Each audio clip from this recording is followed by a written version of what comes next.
Now, our next guest, for years he was known as Rory in the hit sitcom Mrs. Brown's Boys, but 6 months ago he made us all start roaring crying because he ran away. Left, flew the family nest, how dare he? Rory, great to have you, Rory Cowan. Wonderful to be How are you, back here. How But he are saved you? Christmas in the meantime. Yes. That's what I was told on the Ray D'Arcy show, the man who saved Christmas. That's what I was christened, and I thought I'm putting that in my CV. Wasn't that a great Christmas present for you? Yeah. It was. It was. After I left Mrs. Brown's Boys, I had planned on taking the rest of this year off, and I was going to look at doing stuff next year. Yeah. I was just going to take time to regroup, rethink what I wanted to do, look after my mother who has dementia. Yeah.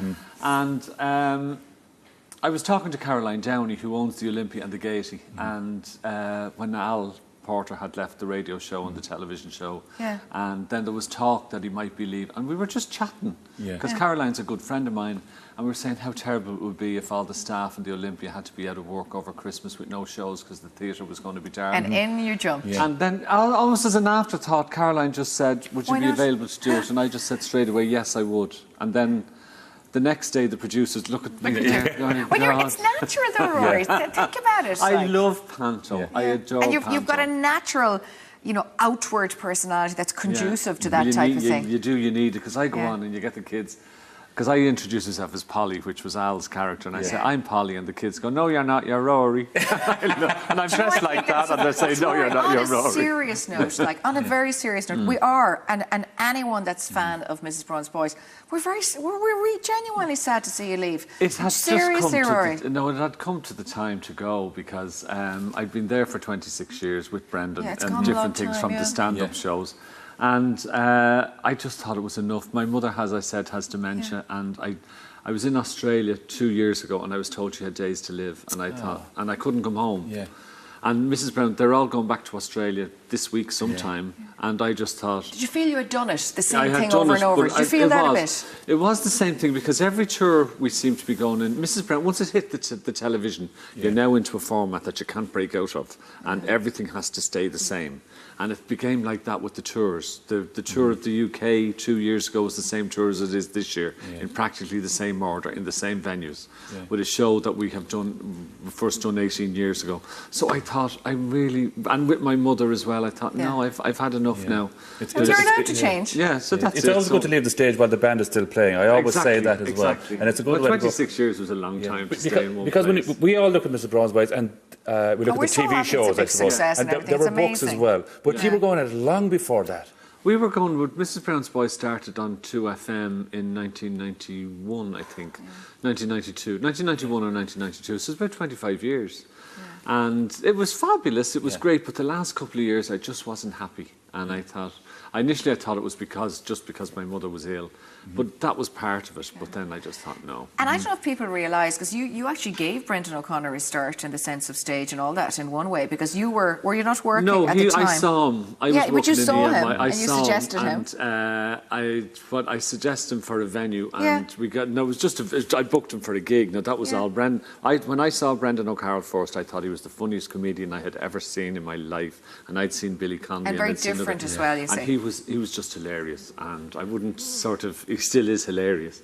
And he took me on as his publicist, and that's how I was able to get him onto things like RTE and that. What Because now, people in RTE Rory, though? knew me. People are just wondering now. What do you want to do? Well, I'm What is your 58 ambition? I'm 58 You're now. 58 years. You're very young now, I so you're can just settle- starting. Yeah, so I can take, and Brendan paid me so well, I don't have to worry about doing...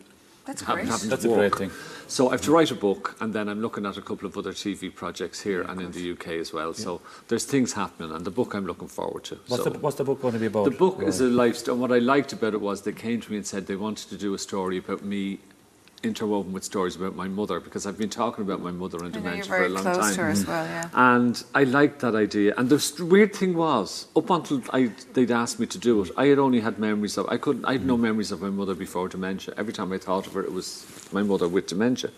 But writing the book now is making me think... It's forcing me to think back beforehand, and I'm remembering some fabulous times with her. So it's brilliant for me She to was be an able to do that. activist. She was a trade union activist. She was a trade union like activist your father. when I was in school and everything like that. And I mean, I was dreadful in school. I was always in trouble. I was suspended, I don't know how many times. At one time they tried to expel me.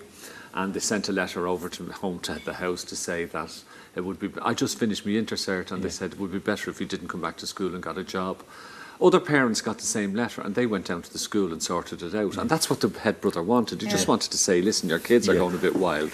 But my mother didn't do that. She got straight on and reported them to the Minister for Justice and caused murder in the school. And they were straight, oh no, of course you can come back, of course you can come back.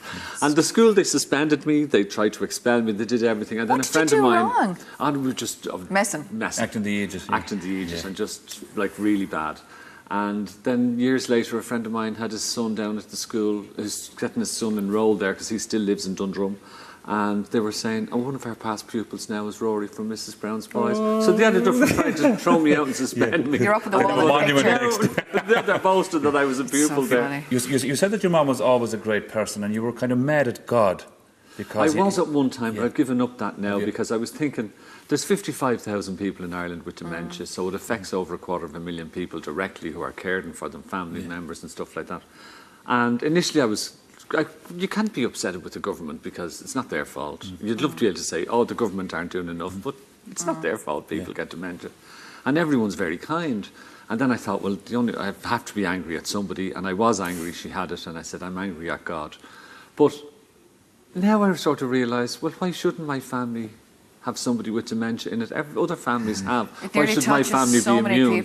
It affects so many families, so why should my family be immune to it as well? So it's just one of those things. And hopefully they will find a cure for it.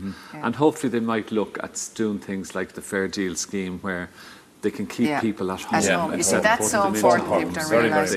Rory, we'll watch with interest. I mean, there's so many things you could do now. I mean, really, to be honest about things, it's great that you have the luxury, as you said yourself. Yeah, it's wonderful. Of having that. Did you watch the Mrs. Brown's over Christmas? No, I didn't because I'm one of these people. When you leave something, I leave it behind, and I was gone, and that was the way it was. Right. So I'm doing the panto now. So if you've got kids, until Sunday, would you do it next year? The I panto would. Again? Yeah. But there's kids like going back to school this week, and you know they're not going to like after Christmas going back to school. Give them a treat. Bring them to the panto. Sunday. Sunday the 14th. Yeah. Lovely. Rory, great to have you on the show. As always. Great to see you, Rory. We'll see you soon. Wonderful. Back here on the couch. Great to be back. Thanks very much. Thanks, Rory.